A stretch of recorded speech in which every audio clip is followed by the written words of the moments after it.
right, so we're heading down to Lewis Creek Canyon. When we get there, we'll stop for a little bit. You guys can explore the forest. If you look right here as we're heading out on the left side of the locomotive there, we're going to go past a spur track, and there's some old railroad equipment sitting there. You'll see a tank car, a flat car, and there's some truck sets sitting on the ground. Those items, as well as our steam locomotive and the cars you're riding on, came to us from the West Side Lumber Company. They were in Tuolumne, about 100 miles north of here. They were the last logging railroad operating in the West, and they ran with steam power into the early 1960s.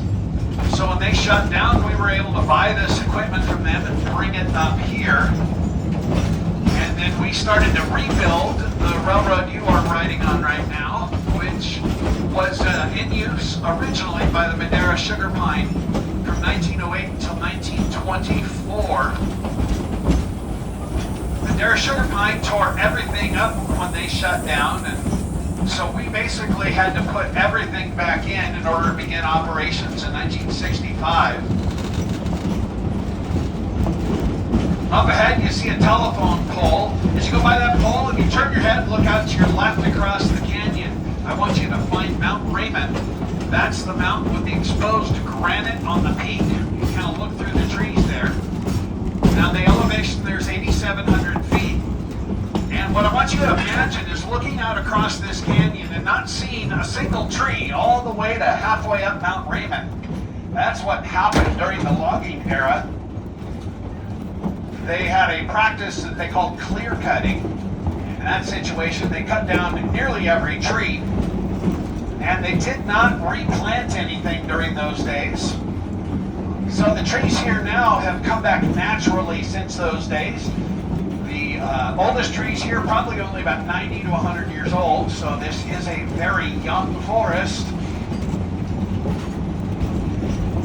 1874 was the year that they started logging in here. That was the California Lumber Company that started things off. The Madera Sugar Pine came in 1899 and went until 1931. That entire time period saw 30,000 acres of land be clear cut.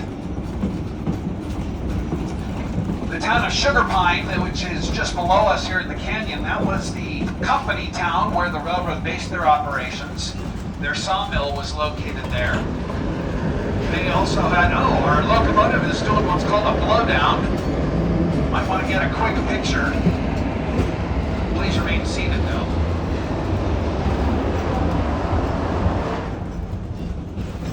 I'll tell you about that in a little bit.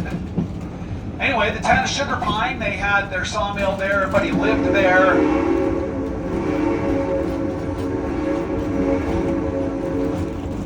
Company even had, for the employees there, they had a general store, a post office, a dance hall, and even a barber shop.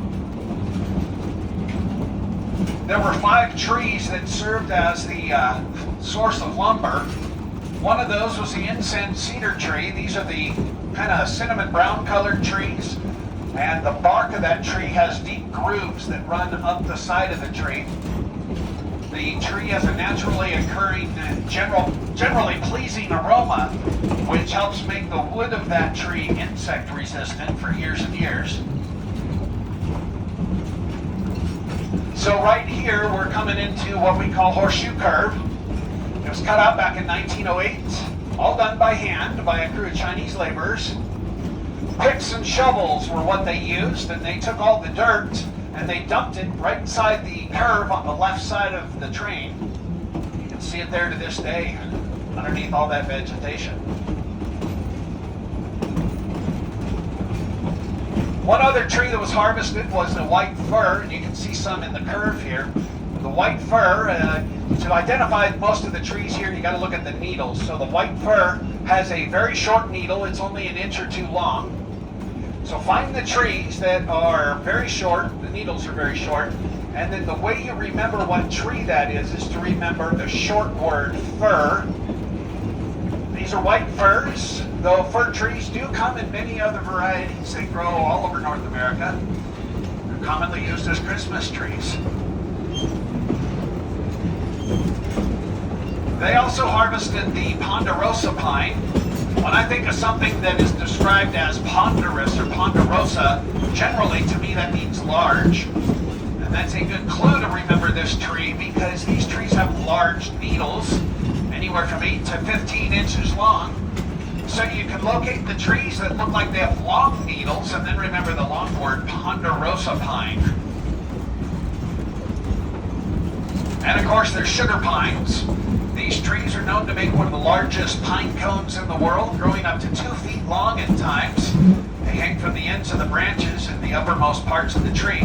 Their needles are medium length, only about 5 inches long. A 5-inch needle can help you remember the 5-letter word sugar. These 4 trees were a good source of lumber for the company. You can make a lot of 2x4s out of the trees because they grow straight and tall. They also make a nice soft wood that's easy to work with. There's one more tree though that they cut down but not for lumber. That'd be the black oak. This has a charcoal gray colored bark and there's going to be one on the left side of the train right about now. Charcoal gray colored bark. And there's some on the right downhill across the road there. The black oak was not used for lumber. It was primarily a source of fuel. So they chopped them up into firewood in order to power their 6 wood-burning locomotives. What you're riding on today is what we call a narrow gauge railroad. Most modern railroads use what's called standard gauge, where the rails are 56.5 inches apart. Our rails, on the other hand, are only 36 inches apart. Logging companies would typically construct a narrow gauge railroad.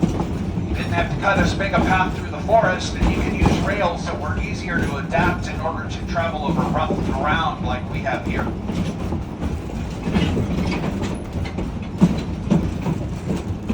On your right and immediately down the hill, you can see a dirt road. We will cross that road in just a minute. That's called Mill Canyon Road, and you can find it on a map. The Forest Service uses it to access remote parts of the forest. That's actually where the last set of railroad tracks were that the lumber company had. There were railroad tracks there from 1927 to 1931. They went all the way up to Chowchilla Mountain. The railroad served as a source of transportation for freshly cut logs. They used it to haul logs from the forest and take them down to the sawmill.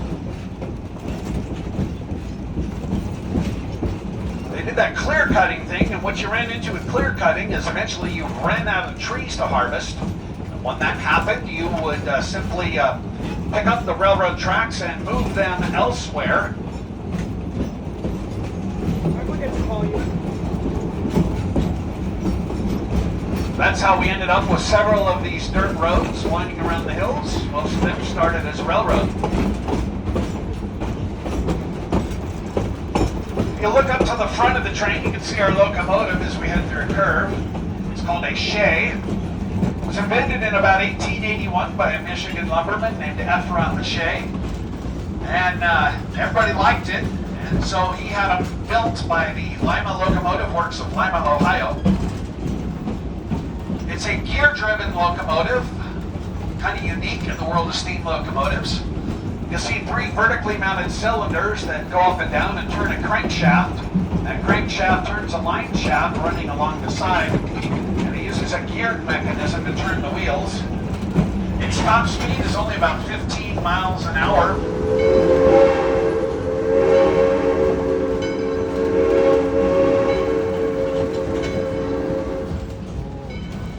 Number 10 here was built in 1928. It weighs 84 tons, which makes it the largest narrow gauge shay ever built. Today, on your trip, it'll use about 400 gallons of water and 40 gallons of fuel oil. The shay was the most popular geared locomotive in the logging industry. In fact, the Madera sugar pine had 5 of them. Theirs, though, were wood burners. Ours is an oil burner.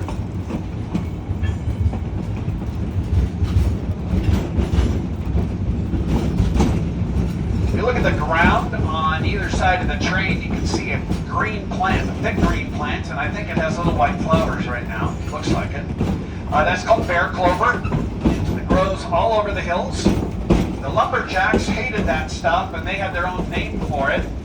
The bear clover, it turns out, would leave a residue in their clothing that produced a very foul stench.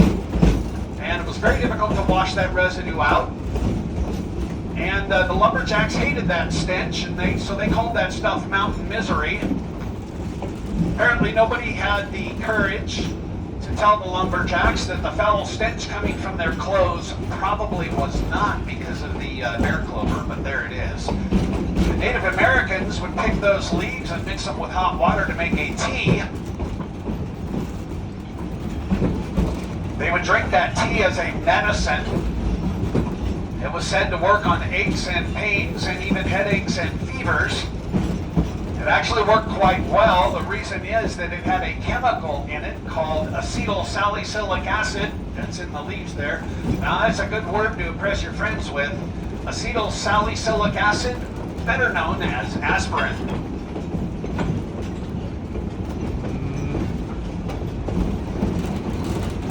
As we drop further down into the forest here, I want you to imagine yourself as an employee of the Madeira sugar pine about 100 to 120 years ago. You would probably work very long days filled with hard work, 6 days a week, working 10 hours per day, and you were likely paid about 10 cents an hour. If you were a skilled worker like a carpenter or a machinist, you made about 30 cents an hour. Lumberjacks were paid kind of a commission, so the more trees they cut down, the more money they made. They cut trees down by hand using axes and two-man crosscut saws, which they call misery whips. Once they had a tree cut down, they would saw it into logs that the railroad could handle. The railroad would then take the logs down to the sawmill. On a typical day, they would deliver about 80 carloads of logs to the mill. That's probably about 4 to 5 trains per day.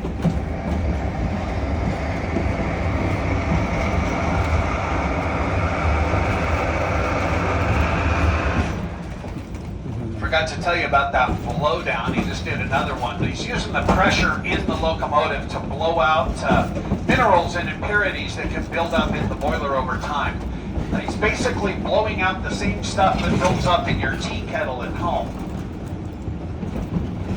Anyway, the railroad took the logs down to the mill, and on a yearly basis, the mill produced about 50 million board feet of lumber. Over the lifetime of the Madeira sugar pine, it's estimated that they turned out about 1.5 billion board feet of lumber. That's enough lumber to go around the world 10 times. Once logs were delivered to the sawmill, they would be sent through the mill and put through what they called a rough cut process. They'd be basically milled into boards of different lengths and sizes. Not yet in any form ready to be sold to the public, though. They then sent them down to their finishing mill by way of a flume. That's a wooden trough full of running water. The flume went from sugar pine down to Madeira. It was a 54-mile trip. Once the rough cut lumber arrived in Madeira, it was set out to dry for a period of time, and then it was finished in the finishing mill. At that point, it was ready to sell to the public. At 54 miles long, that flume was at one point the largest wooden structure in the world. Some of the men that helped maintain it were called flume herders. They had a dangerous job. They worked as high as 60 feet up in the air, standing on a board about a foot wide, and they were supposed to maintain the steady flow of water and lumber in the flume. If there was an interruption in that flow, that meant the company wasn't making money, so you had to make the needed repairs, get the lumber moving again. Now that flume also served as a source of transportation for employees on their day off. They would go to the mill in Sugar Pine and get some wood and throw together a very crude raft, which they called a flume boat. They toss it into the flume and hop on and go for a white-knuckled ride all the way down to Madeira. It was quite dangerous and said at times to go as fast as 50 miles an hour. But when you got to Madeira, you could enjoy your day off and you had to find your own ride back to work the next day. Next time you're in a theme park and you go on one of those water rides where you basically sit in a big old plastic log, you can thank the logging industry for that idea. Now, number 10's been pretty quiet since we left the station. That's because we've been drifting downhill. We're just about the lowest spot on our railroad though. We're going to climb a hill. Number 10 will show you a little bit of what it's capable of doing. We're going to climb a 9% grade. This locomotive was climbing as steep as a 12% grade, pulling a 20-car train. We're only 7 cars. So I want you to turn your ears to number 10. She's going to talk to you here. And in a couple of minutes, we're going to make our stop. You see the little purple flowers that look like a bell? That's called foxglove. Look, you can look at it, you can smell it, do not eat it.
Okay, so we're coming into Lewis Creek Canyon. We're gonna be here right about 15 minutes.